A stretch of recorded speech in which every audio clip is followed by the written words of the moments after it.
So the review today is for Closing Down by Sally Abbott. This isn't my first reading of this book. This is my second reading. My original reading was in 2019, where I described it as flawless storytelling and beautiful writing, which combine in this book to make an reading experience I will not soon forget. And it's correct. In 2023, I can still remember this book with a certain amount of pleasure. So I had a look at my review and I thought I would read it and then do a YouTube review on it as well. Reading that review, I just couldn't resist rereading it. And it is every bit as good as I remember. Now, when I read it back in 2019, I was reading an art copy, an advanced reader copy. When it was eventually published, it was published with this cover, which is absolutely beautiful. But that one's mine. You can see that it was due to come out in May and that it was published by Hachette. So thank you, Hachette, very much for this advanced reading copy, given to me freely in return for an honest opinion. The opinions in both the first review and this one are entirely my own. And I enjoyed the hell out of it. I really did. But the first reading experience and the second reading experience were very different. So in the first one, I was doing a lot of ARC reading in 2019. I had a number of publisher sites. I'd go to them, I'd have a look at the books on offer, I'd tick the ones I was interested in. I didn't get all of them, but I got most of them because I always reviewed them. Now with this one, because I read the description of it in a fairly cursory sort of way, I thought it was mainstream fiction, and I was ready for some good Australian mainstream fiction. Part of what the blurb that I read originally said was, Australia's rural towns and communities are closing down. Much of Australia is being sold to overseas interests. States and countries and regions are being realigned worldwide. And it talks about the water crisis, climate change crisis, and refugee crisis. All of these things are kind of real, and I thought that it was mainstream fiction. In fact, it's very much speculative fiction. It's not quite dystopian. It's definitely in the future, but I think the best thing you can really call it is speculative fiction, and it is still beautifully written. It's an odd sort of composite. The first time around, I was completely blown away by the beauty of the writing, the descriptiveness, the lush, vivid definitions of Australia that made the whole thing seem so real. The characterizations were good, and the number of different narratives that come together quite well. So the second time around, a few other things stood out to me, and some of them are spoilers. So to start with the bits that aren't spoilers, we have two main protagonists, I suppose. One is Claire McDonald, who's a very large woman. Her life hasn't been easy. She and her husband Phil lost their house in one of the fires that Australia does still get a lot of. And since then, they've been going from location to location, jobs on the downswing. She's ended up in this tiny Australian town called Myamba, which has got shadows of Myola and of Yamba, which is a beautiful coastal town, nothing like Myamba. Claire doesn't sleep well, and at night she just walks around the town. She describes herself as a giant woman, large and overweight, but very apt at walking, and she smells the smells of the town, and she sees the sights of the town, and she bonds with it. She's a very deliberate character. She's had a very hard life, but she's a practical one. She just gets on with life. I really liked the character of Claire. I really enjoyed her. I thought she was an excellent vehicle to see the story through. And her point of view is very much third person, because an off-page narrator is telling us about Claire and her experiences. Now, our second main protagonist thread is Robbie and Ella. The link between them is that Robbie's aunt Robbie's grandmother, Grana Adams, lives in the town of Mayamba. And Robbie lived there when he was young. He's a young man, he's a journalist, he travels around the world writing journalistic stories about the horrible things that are happening in it, and horrible things are happening throughout the world. His girlfriend is Ella. She works in refugee resettlement camps. We're talking about massive things in countries that don't exist. So like Africa has become a single country, and there's an 800,000 refugee centre opening there, which she's working on in one stage of the book. Now, they're an exciting couple. They're young, they're dynamic, they see the world for all its horror, but they're also very privileged in the sense that they've got enough to eat and they've got jobs and they can travel and they're doing what they love. So there's a huge contrast between the educated, cosmopolitan Robbie and Ella and the very much stay-at-home Claire, who has almost nothing. She gets food from food stamps and handouts, and occasionally she's forced to do government allocated work. Both of these are told as third person. Now at this point, if you're worried about spoilers, you might want to move away, because it's a beautiful book from those points of view, and also a strong magical realism, supernaturally type theme that I'm going to go into. If you love Australian literature, you will read this. If you know someone who isn't into science fiction or speculative fiction or future fiction and you want to transition them gently, Sally Abbott, Closing Down, because a lot of it actually is things that's happening today, only more so and much worse. Okay, so one of the other narrators is a ghost, and this is where we hit the supernatural war. This one is actually first-person narrated. It's the ghost of a Chinese settler who came to Australia back in the 1800s, Gold Rush era, and he is the ancestor of Robbie and Grana Adams. He was the person that originally built the house in which Grana Adams still lives in the town, the House of Many Promises, which is a beautiful name, and it was built on aquifers, so it's supplied with water even though Australia is drying up. Now, through the vehicle of Claire, we see an awful lot of the bad things that are happening to Australia. It's drying out. The government doesn't even really exist anymore. Authorities are they. They have put up huge television screens in all towns to tell the people about how wonderfully they're resettling it and how wonderful it is that Australia's been sold off to our Chinese collaborators. But they're selling all the land, they're selling all the water, and they're closing towns down. They're basically levelling them and forcing people to go into cities and build up new complexes. Now, we see that through Claire partly when, as part of a government work scheme, she's forced to go into other towns, including Lilac Town, which is basically emptying the buildings, making sure there's no one in them before they get razed. We also see it through the ghost, who will take us through and show us people like the farmer who's being forced to leave his farm, the home he was born on, that his parents and his grandparents farmed, and his shame and his misery and the experience for him. Through them, we slowly builds up a picture of the fact that you can't travel without permits. Permits are hard to get. There's no government. There's no one responsible. There's no one to complain to. If you're evicted, then there is nowhere to go. None of this is entirely foreign to the modern world, but it's extravagantly exaggerated until there's no humanity and no compassion and no accountability, and people are completely powerless. That sense of powerlessness and helplessness infuses all Claire's narrative in the first part of the book.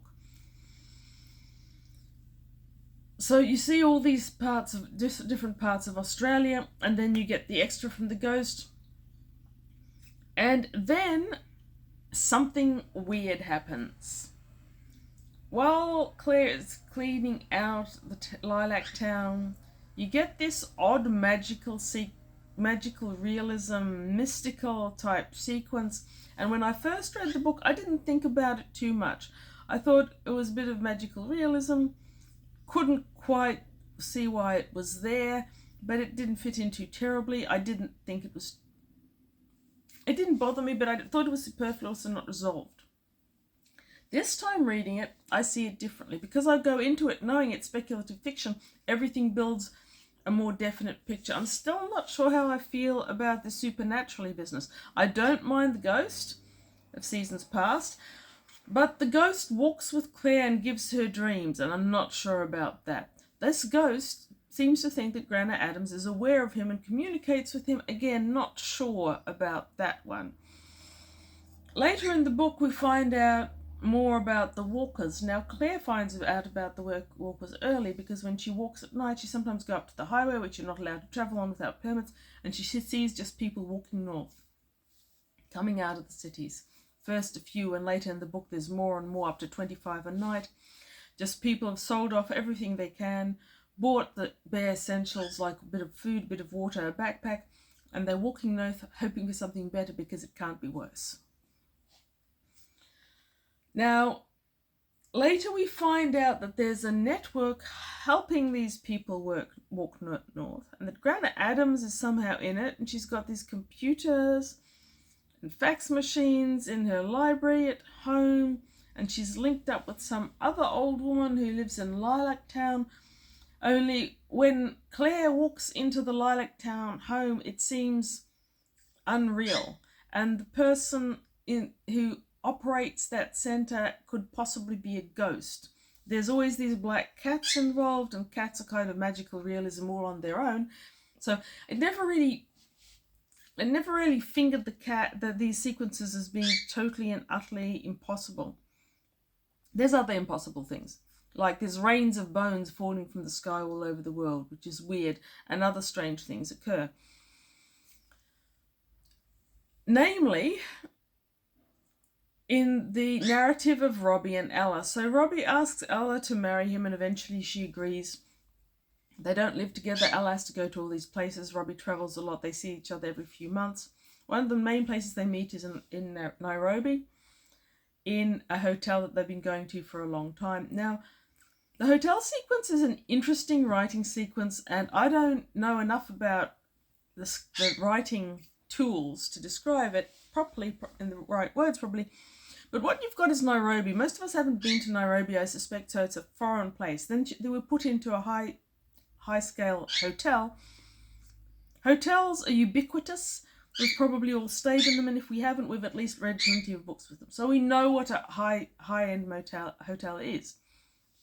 But getting into this hotel, Robbie and Ella sit down for a meal, and everything they try to order can't happen. There aren't buns for the hamburger. There's no tomatoes. They haven't seen tomatoes for ages. The wine on the wine list can't be got because imports from Australia have been banned.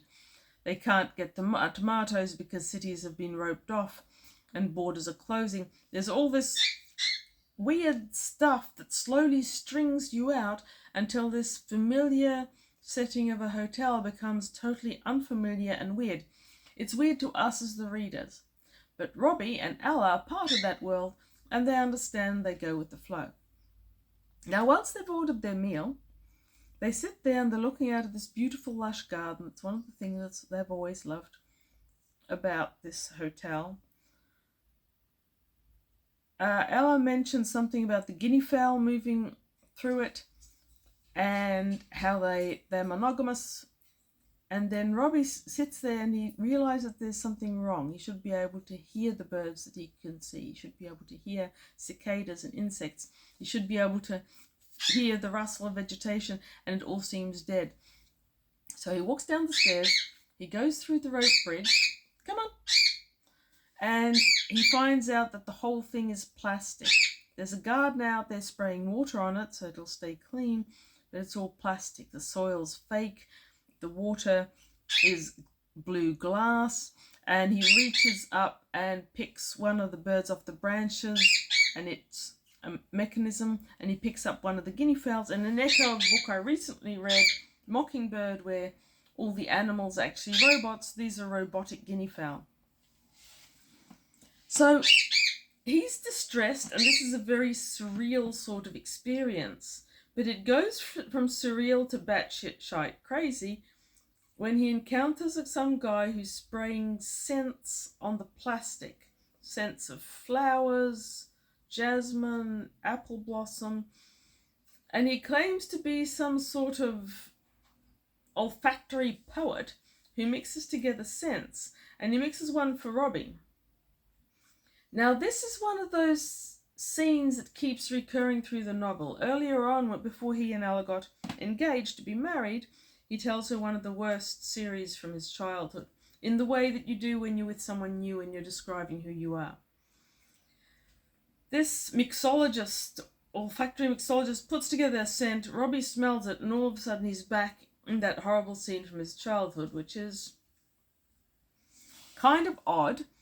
Goes back to Ella, tells her everything's plastic, and she sort of laughs it off. So you're left not really being sure about how real or not real any of this is, or how possible or logical any of this is.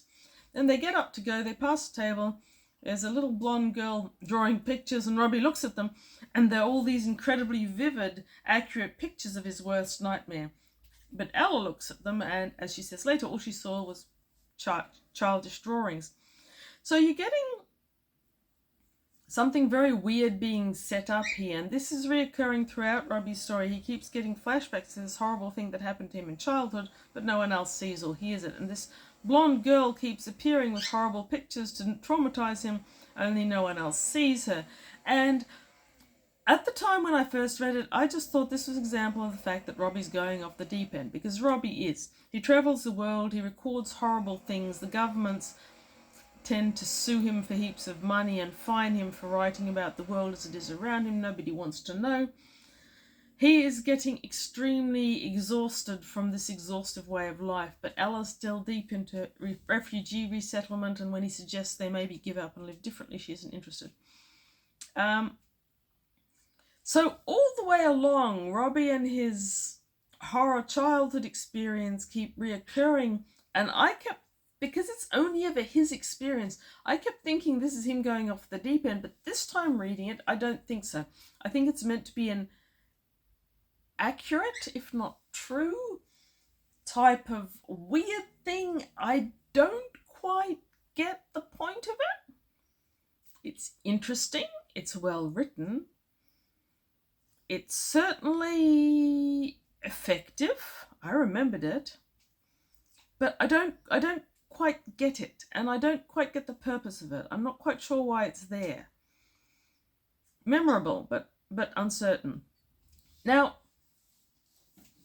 through all this, Robbie eventually goes home to Mayamba.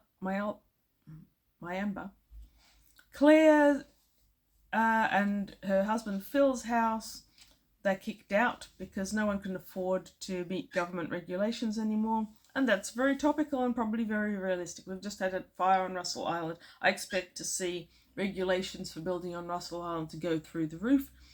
Regulations here have gone through the roof. No one in Australia can live in a house that hasn't been totally fireproofed.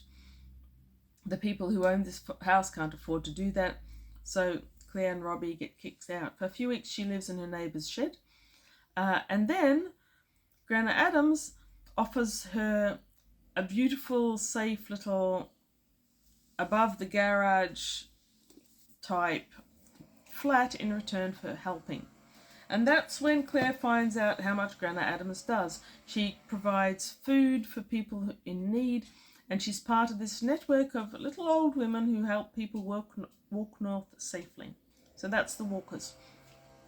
There's also a weird sequence on a Greek island where some old woman there is also somehow in communication with the old women in Australia, and yeah, I don't know, Sally. I'm not sure what you were doing there. I feel like she had a solid idea, but she skipped some extra step that would have helped it all make sense to the reader. Instead, you just have to sort of accept it for what it is. And that's not hard to do, because the writing is absolutely gorgeous. You can open this book at nearly every stage and find something beautiful. It's not a long book. It is 280 pages. But It is full of small mementos and mentions, like a perfume bottle that Claire had bought for her before she and Phil got into real difficulty. Small details of old Australia from The Ghost, telling us about the gold rush. Descriptions of cockatoos or blue-tongued lizards wandering around. There's so much that's gorgeous in the writing that you're not going to read it fast. Even the bits that are quite exciting, like the bushfire at the end. I can't think of any particular bit to read. Oh, plastic garden, plastic perfume, watering plastic plants, for God's sakes. I wouldn't necessarily say it was for God's sake, the man said. He smiled and put the spray bottle on the trolley.